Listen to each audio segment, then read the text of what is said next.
Olá, bom dia, que a graça de Jesus, o amor de Deus o Pai e a companhia maravilhosa do Espírito Santo se faça presente na minha e na sua vida, amém? Aqui é o pastor Efraim Melo e estamos abordando a série O Desejado de Todas as Nações pela escritora americana Ellen White. E cada dia desta série eu estou trazendo aqui um resumo de cada capítulo deste precioso livro, né?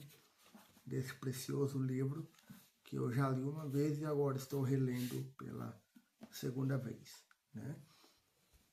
E o capítulo de hoje é o capítulo de número 2, O Povo Escolhido.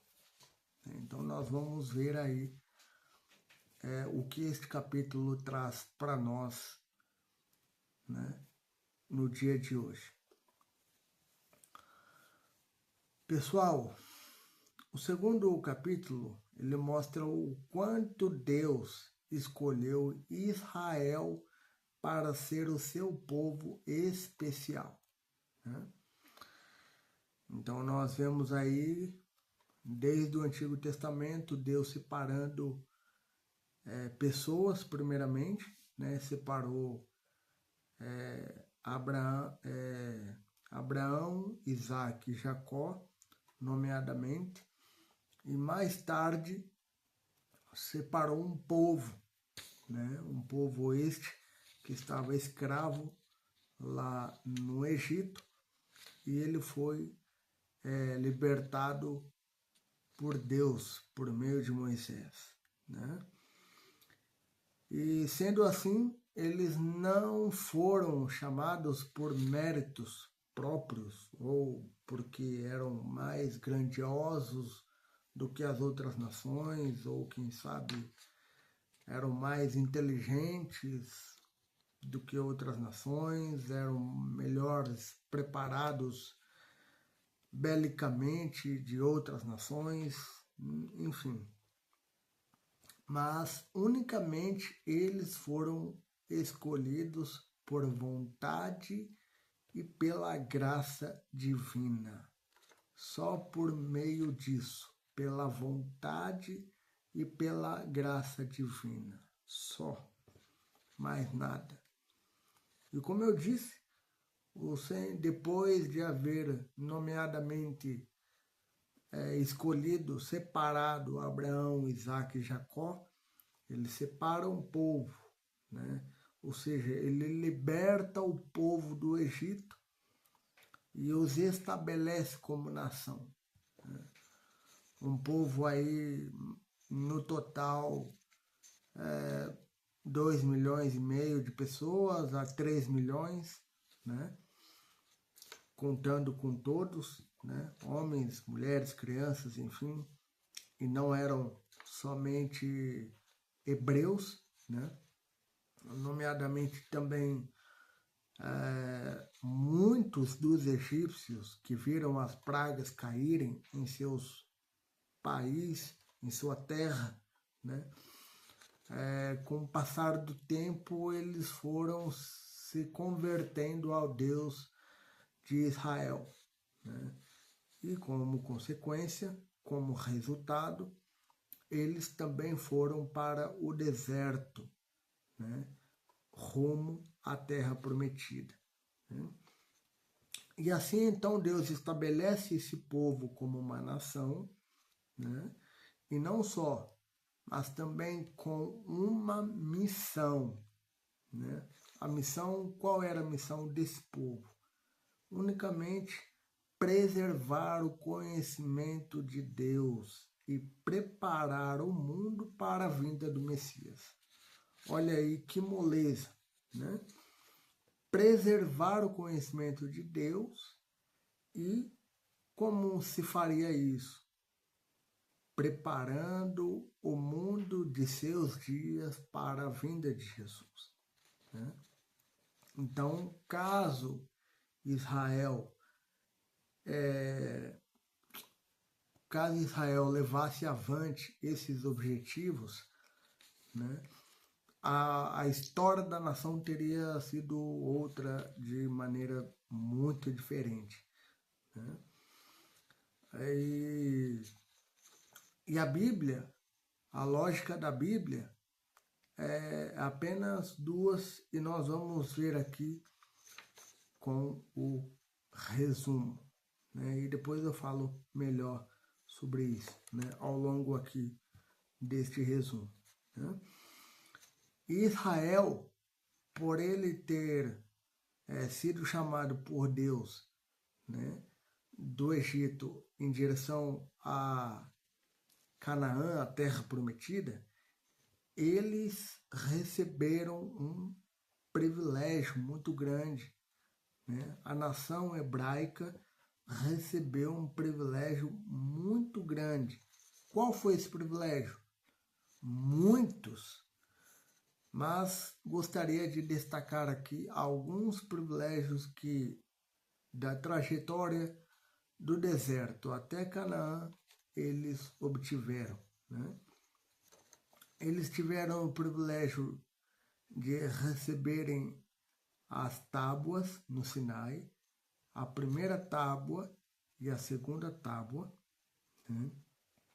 Eles tiveram o privilégio de confeccionar o santuário de acordo com o modelo que havia no céu, né?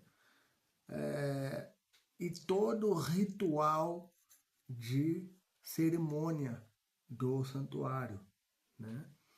Porque, na verdade, todo o ritual de cerimônia do santuário tipificava a Cristo Jesus, né? Todos eles apontavam para o Cordeiro de Deus que tira o pecado do mundo, né? E, mais tarde, o povo de Deus teve as escolas dos profetas e os próprios profetas também, né, que falavam nomeadamente em nome de Deus. Então eles tinham uma escola para formarem novos profetas e os profetas conhecidos, né, como Moisés, Elias, Eliseu, Daniel, Ezequiel. Muita gente, né, boa surgiu dessas escolas de profetas, né, que foi instituída lá em Israel, lá na terra de Canaã, depois que eles estiveram ali alojados, né?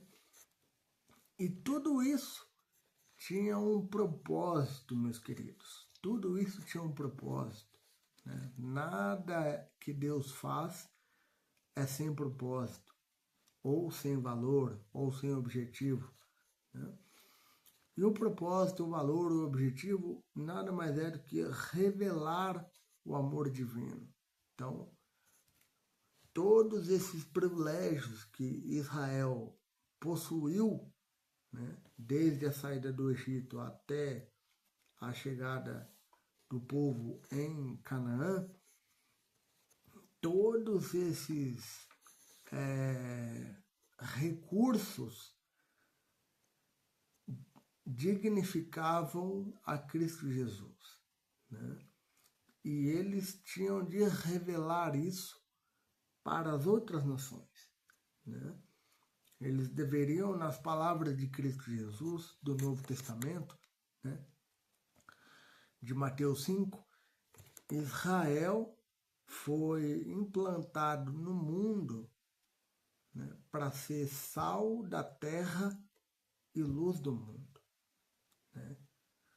Então ele foi implantado, ele foi colocado no mundo para espalhar luz e dar sabor à terra, né? Ou seja, levar a graça, a misericórdia, a paz, a bondade, né? Todos os frutos do Espírito que Israel deveria possuir, eles deveriam não só possuir, mas levar isso para o mundo, né? No entanto, né, infelizmente, com o passar do tempo, né, o povo perdeu de vista esses objetivos, estes privilégios e sua nobre missão. Eles perderam isso. Né? E por eles se perderem nisso, é que agora vem o que eu iria falar, que eu comentei lá atrás e que agora é a oportunidade.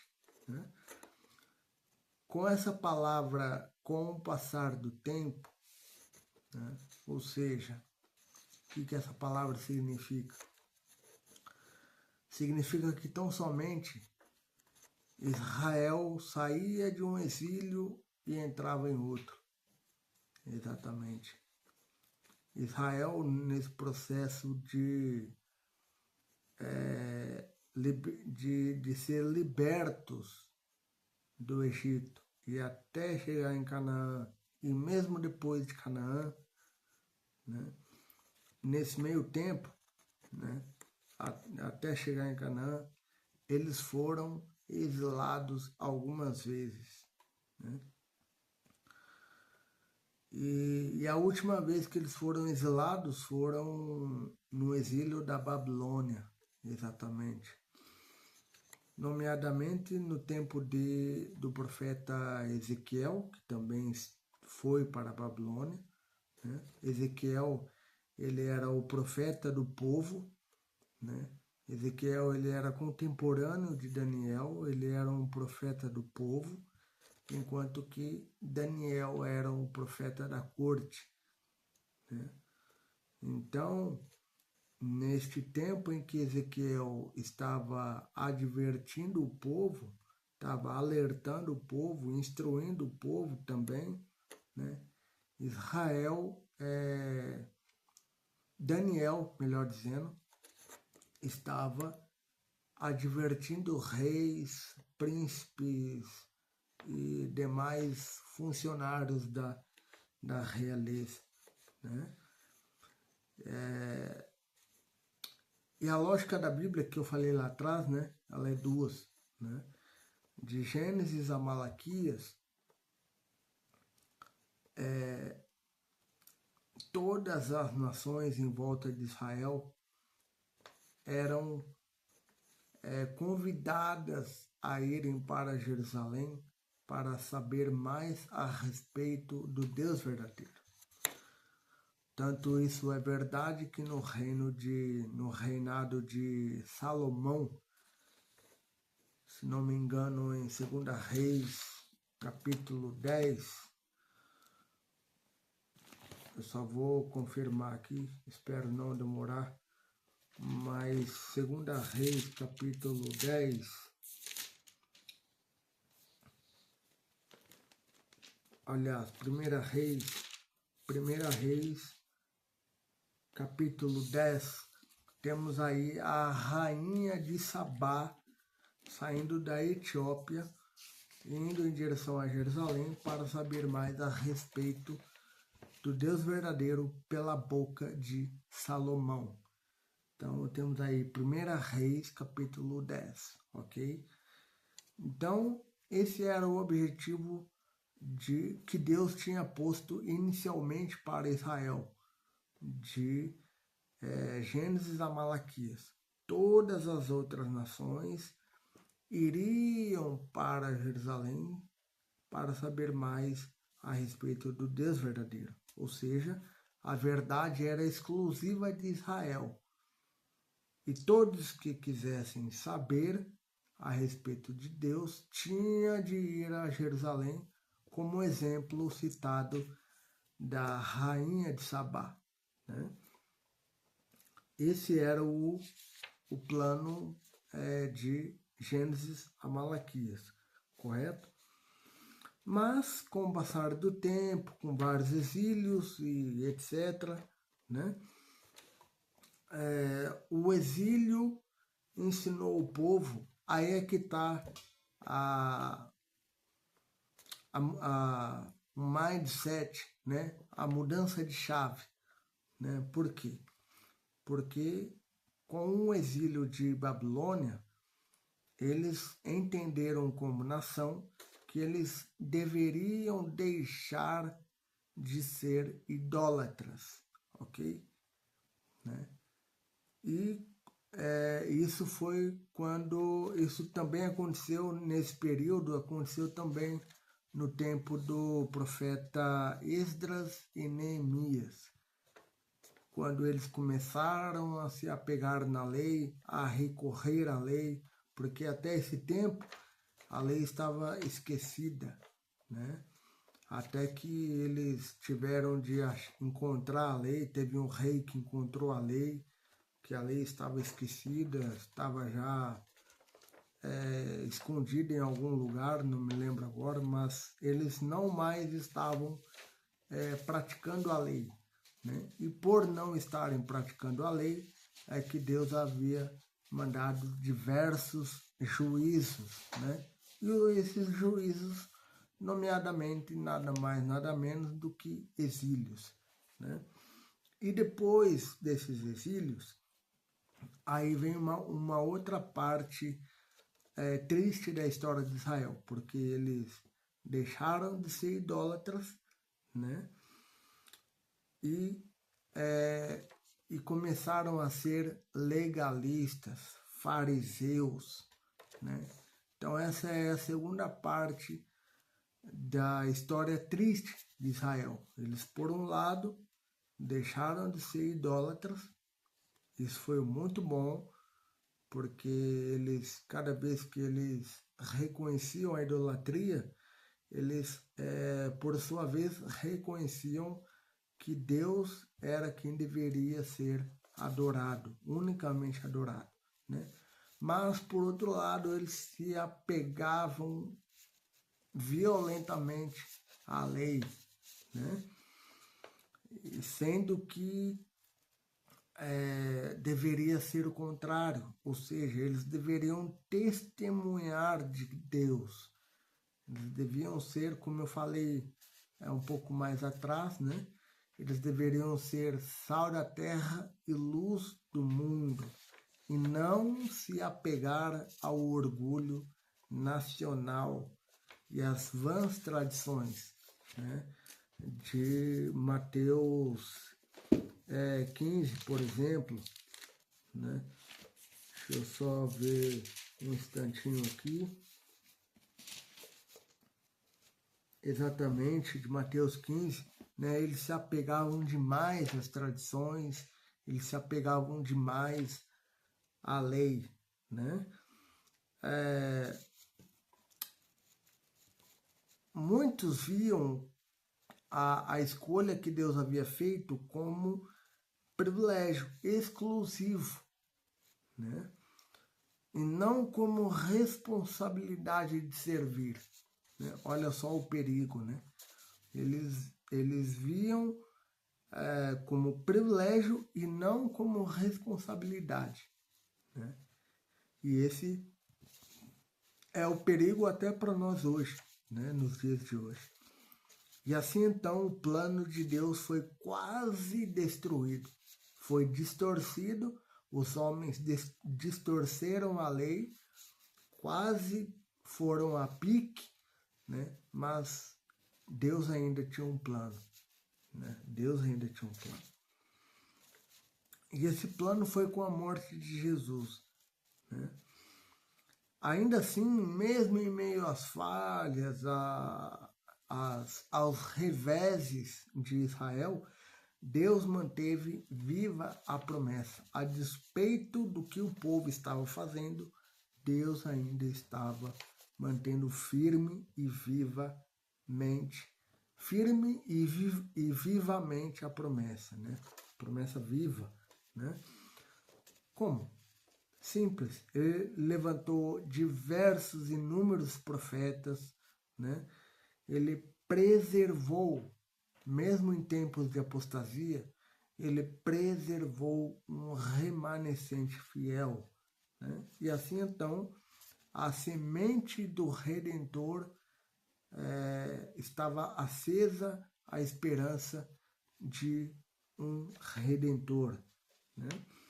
E toda a história de Israel apontava ou tipificava a Cristo Jesus, né? O verdadeiro desejado de todas as nações, né?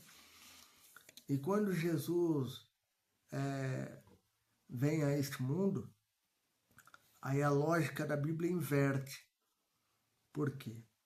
Porque se de Gênesis a Malaquias o povo tinha de se dirigir a Jerusalém para conhecer mais a respeito de Deus e do plano que ele tem para cada um de nós, de Mateus a Apocalipse, inclusivamente o livro de Atos, o povo de Deus é convidado a ir para as nações.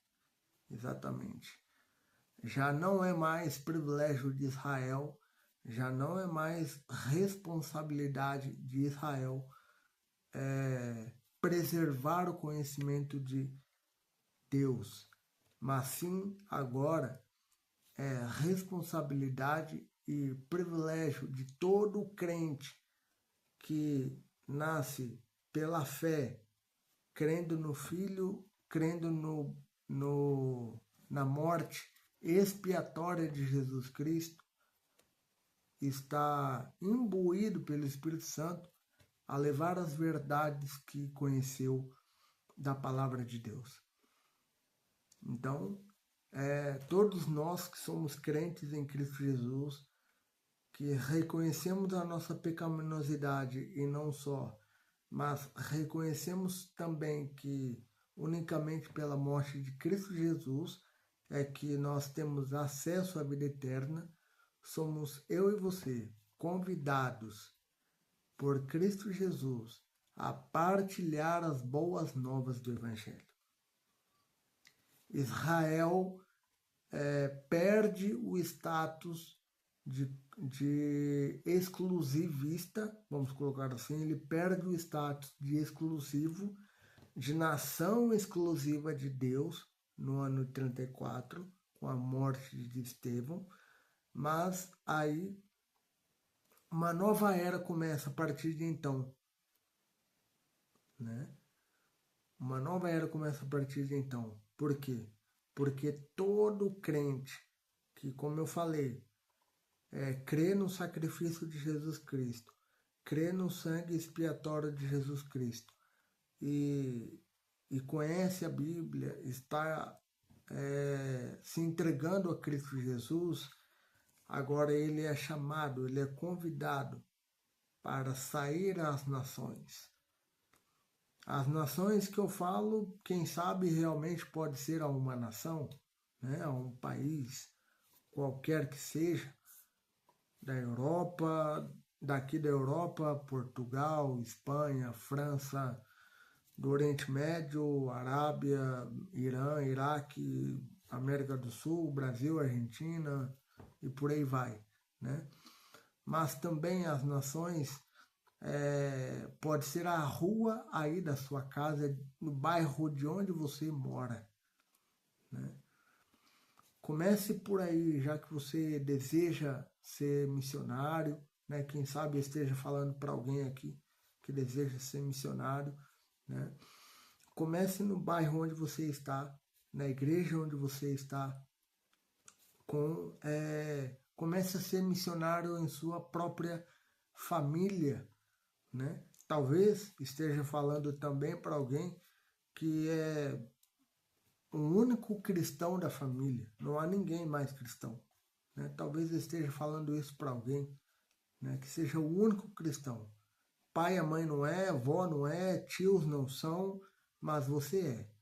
Então seja missionário aí na sua casa, né?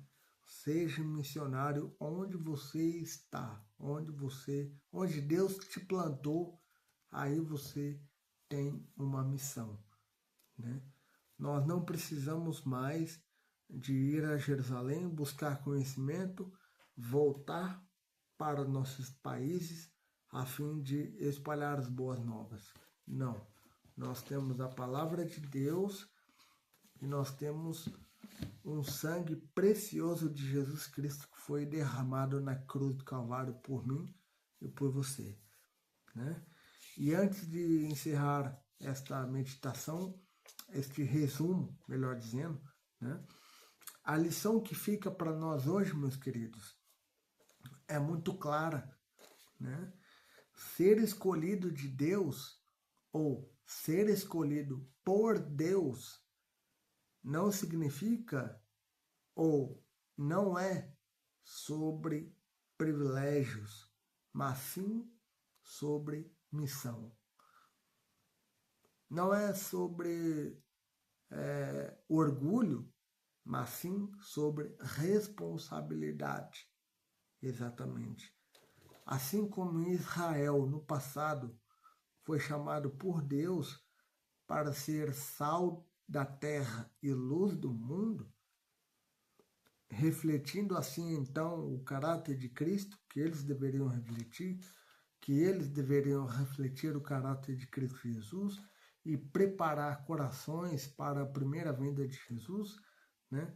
Assim somos nós hoje, chamados por Deus, né, para refletir o caráter de Cristo Jesus e não só preparar pessoas como você para a segunda vinda de Jesus Cristo.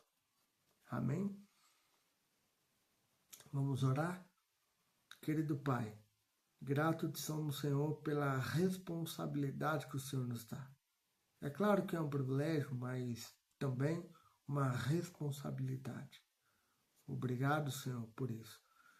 Nos ajude a sermos sal da terra e luz do mundo, que onde o Senhor nos colocar, ou onde nós estivermos, que ali, pela sua graça, consigamos fazer a diferença, que consigamos atrair pessoas para Cristo Jesus, que consigamos levar pessoas para Cristo Jesus.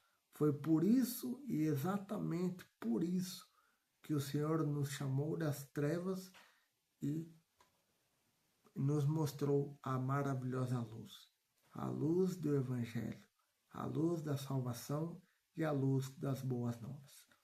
Perdoe os nossos pecados para que o Espírito Santo entre em nossa vida e nos habilite a sermos como Jesus foi e a cumprir a sua missão enquanto o Senhor não vem. Em nome de Jesus. Amém. Um forte abraço, Deus te abençoe e até o próximo resumo.